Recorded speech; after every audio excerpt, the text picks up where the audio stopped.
Bismillahirrahmanirrahim. Assalamu alaikum wa rahmatullahi wa barakatuh. Blessed Friday, as it is dubbed in Muslim countries nowadays. Black Friday just passed, and there were lots of queries about whether we should call Friday black. Isn't it blasphemous if we call Friday black? So we should really change its name to Blessed Friday. And is it permissible in Islam to call Friday black and whatnot?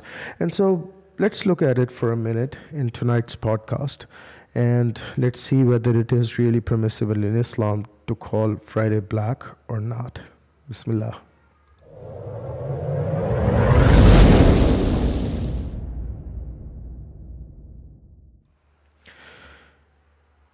Many times, what happens is that you assign a religious status with a thing that originally has nothing to do with religion. This happens often, and it's something that we come across every now and then. And so, if you look at this term, Black Friday, this term has nothing to do with religion. I mean, let's, for example, quickly look at the Wikipedia page. If we look at the Wikipedia page, we can see that Wikipedia lists it as a colloquial term, not a religious term, mind you. It has nothing to do with religion, Christian or Muslim religion. I'm sorry. And so what is it really? What is the term about? Don't confuse it with Black Sabbath. The term Black Sabbath has Antichrist connotations. Maybe, far-fetched, but maybe. It was popularized by this band Black Sabbath, and it was said that this satanic band, metal generally is believed to be satanic music, but that is Black Sabbath. That term is Black Sabbath, not Black Friday. Let's look at the Wikipedia page just for a minute. Black Friday is a colloquial term for the Friday after Thanksgiving in the United States. It traditionally marks the start of the Christmas shopping season in the United States and now around the world. Many stores offer highly promoted sales at discounted prices and often open early, sometimes as early as midnight or even on Thanksgiving. Some stores' sales continue to Monday, Cyber Monday, or for a week, Cyber Week. Black Friday occurs on the day after Thanksgiving in the United States. Black Friday has routinely been the busiest shopping day of the year in the United States. So etymology. For centuries, the adjective black has been applied to days upon which calamities occurred. So you call a day a black day because something bad happened on that day, a calamity befell humanity on that day. Does not mean that that day is bad, but something happened on that day. So as an occasion, if there's something good that happened on a day and you celebrate that, does that mean that that day is good? No. For example, we celebrate the Independence Day, the Independence Week. What does that mean? That day on which you got your independence, your country got your independence, that day is good in itself? I mean, think about the logic for a minute. Thinking about the logic of having days on which something good has happened or something bad has happened, and then associating that to the day itself, the attributes of that day itself. Excuse me, does that make any sense? All days are the same. Associating a color with a day or a certain attribute with a day or an occasion with a day doesn't make that day good or bad. It's just the occasion that you're remembering. So let's continue with the Wikipedia page.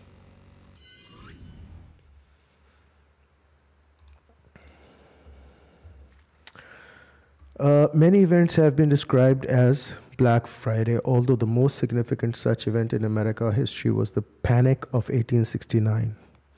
Now, that day, the the Panic of 1869, when that day is called Black Day, that could have a negative connotation. Even if you want to stretch it, as far as it could take, it would be that association that can make the day bad. Which occurred when financiers Jay Gould and James Fisk took advantage of their connections with the Grant administration in an attempt to corner the gold market. When President Grant learned of this manipulation, he ordered the Treasury to release a large supply of gold, which halted the run and caused prices to drop by 18%. Fortunes were made and lost in a single day, and the president's own brother-in-law, Abel Corbin, was ruined. The earliest known use of Black Friday to refer to the day after Thanksgiving occurred in the journal Factory Management and Maintenance for November 1951. Here it referred to the practice of workers calling in sick on the day after Thanksgiving in order to have a 4-day weekend. However, this use does not appear to have caught on. Around the same time, the terms Black Friday and Black Saturday came to be used by the police in Philadelphia and Rochester to describe the crowds and traffic congestion accompanying the start of the Christmas shopping seasons. In 1961, the city and merchants of Philadelphia attempted to improve conditions, and a public relations expert recommended rebranding the days Black Friday and Black Saturday, but these terms were quickly forgotten. And so the article goes on and tells you that the use of the phrase spread slowly, first appearing in the New York Times on November 29, 1975, in which it still refers specifically to the busiest shopping and traffic day of the year. So if anything, the colloquial term really caught up and really, took its influence from the fact that it was the busiest day of the year, perhaps, because every store in America would offer you a sale up to 70%, 80%. And as the article goes on and says, as the phrase gained national attention in the early 1980s, merchants objecting to the use of a derisive term to refer to one of the most important shopping days of the year suggested an alternative derivation that retailers traditionally operated at a financial loss of most of the year, January through November, and made their profit during the holiday season, beginning on the day after Thanksgiving. When this was recorded in the financial records, one common accounting practices used red ink to show negative amounts and black to show positive amounts. Black Friday, under this theory, is the beginning of the period when retailers would no longer be in the red, instead taking in the year's profits.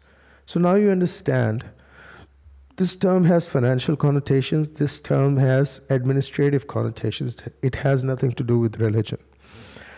And most importantly, the thing to be noted here is that the real religious practice is that of Thanksgiving and Christmas. That is the religious practice of the Christians. If the Muslim countries have adopted that practice, that the Muslim countries would offer sales and the stores around Muslim countries would offer up to 70% of sale on this very day after Thanksgiving, just like the Christian countries, then just changing the name to Blessed Friday doesn't really make any sense. You have adopted the real thing, the real practice, and you're just trying to change the name to do what? To say, okay, we can't call it black, we'll call it Blessed Friday. There is absolutely no religious background attached to the usage of the word Black Friday. You can call it Black Friday, you can call it Yellow Friday, you can call it Pink Friday, you can call a day Purple Saturday, I don't know, Magenta Tuesday, whatever, man. Does that mean that you're blaspheming? Come on.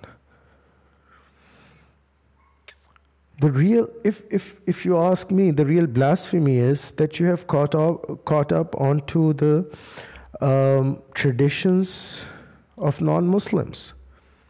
Our Rasul sallallahu alaihi wasallam said, "Whomsoever adopts the traditions of a qawm, of an ummah, he is one of them." That is in the hadith.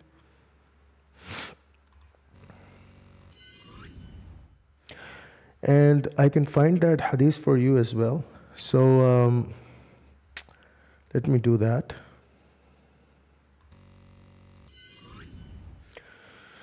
Yeah, so let's look at the hadith.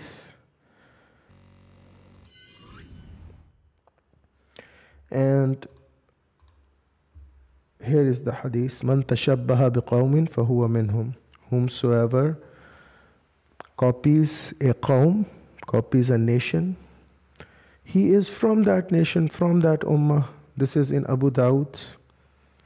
The number of the hadith is 4031. You can look it up. Then there is an even more detailed hadith, which is in Muslim, in Bukhari, in Sahih al-Bukhari. This is Kitab al-I'tisam, Babu Qawli Nabi sallallahu alayhi wa sallam, لَتَتَّبِعُنَّ sunana man kana qablikum. So the Nabi sallallahu alayhi wasallam says, you will follow the ways of the people who have gone before you, and you will come so close in following them that you will in fact really match them in all their ways and cultural norms and morals. And you will in fact follow them to the grave. The interpretation is you'll follow them to the grave. So the Sahaba, the companions, asked, Ya Rasul sallallahu alayhi wa sallam, are you saying that these people whom we will follow are the Christians and the Jews? And the Nabi sallallahu alayhi wa sallam said, yes, who else? Who else? And so there you have it. The real problem is following others' cultural norms and morals. Not just, trying to go here and trying to go there. Okay, we're not going to call this Blessed Friday. We're not going to call this Black Friday. We're going to call this Blessed Friday. You're following in their footsteps. In Muslim countries, in Saudi, you guys heard that they are even celebrating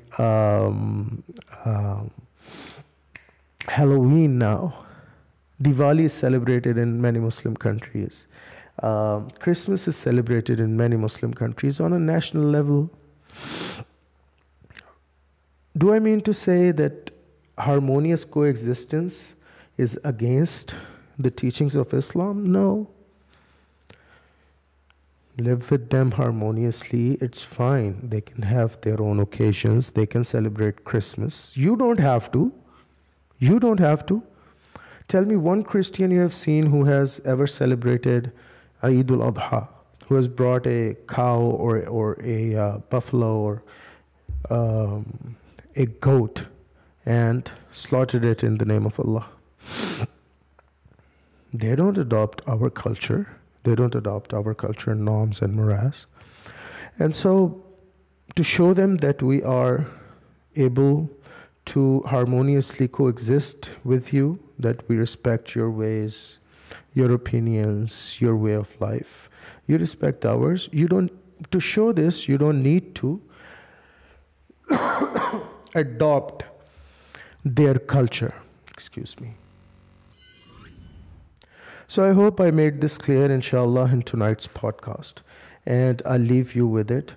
And again, please, mind you, I'm not saying that we can't coexist with our Christian brothers and sisters, or our Jewish brothers and sisters, or our Hindu brothers and sisters. I'm not saying that at all.